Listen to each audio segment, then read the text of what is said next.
ಮುಂದೆ ಬನ್ನಿ ಸರ್, ಮುಂದೆ ಸಾಕಲ್ಲ ಮುಂದೆ ಹಿಂದೆ ಇದ್ರೆ ಎಲ್ರು ಮುಂದೆ ಮುಂದೆ ಬೇಡ. ಈ ದೇಶದ ನಾಗರಿಕರನ್ನ ನಾವೇನು ಕಳ್ಕೊಂಡಿದ್ದೀವಿ, ಈ ದೇಶದ ಒಟ್ಟಾಗಿ ಪ್ರಯತ್ನಗಳನ್ನ ನಾವು ಮಾಡಬೇಕು. ನಾವೆಲ್ಲರೂ ಒಟ್ಟಾಗಿ ಈ ಘಟನೆ ಇನ್ನು ಪುನರಾವರ್ತನೆ ಆಗದೇ ಇದ್ದ ಹಾಗೆ ಮಾಡೋದಕ್ಕೆ ಪ್ರಯತ್ನ ಮಾಡಬೇಕು.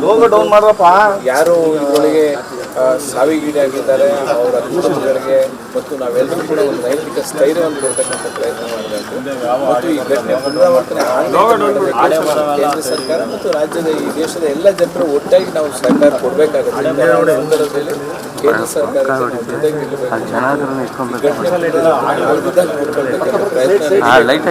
ನನ್ನ ಆಲೋಚನೆ ಇದೆ. ಮತ್ತು ಅವರು ತೀರ್ಥಹಳ್ಳಿಯಲ್ಲಿ ಕೂಡ ವರ್ಕ್ ಮಾಡಿದ್ದಾರೆ. ಕುಟುಂಬದವರು ತೀರ್ಥಹಳ್ಳಿಯಲ್ಲಿ ಕೂಡ ವರ್ಕ್ ಮಾಡಿದ್ದಾರೆ. ಕುಟುಂಬದಲ್ಲಿ ಈಗಲೂ ಕೂಡ ತೀರ್ಥಹಳ್ಳಿ ಕಾಲೇಜಿನಲ್ಲಿ ಹೈಸ್ಕೂಲ್ನಲ್ಲಿ ವರ್ಕ್ ಮಾಡ್ತಾ ಇದ್ದಾರೆ.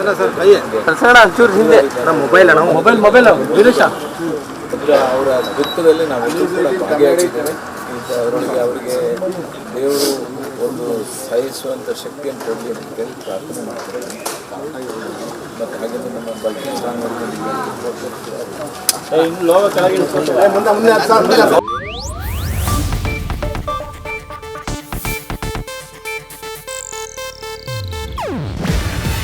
ಇದು ಏಷ್ಯಾನೆಟ್ ನ್ಯೂಸ್ ನೆಟ್ವರ್ಕ್ ಪ್ರಸ್ತುತಿ. ನೀವು ನೋಡ್ತಿದ್ದೀರಾ ಏಷ್ಯಾನೆಟ್ ಸುವರ್ಣ ನ್ಯೂಸ್.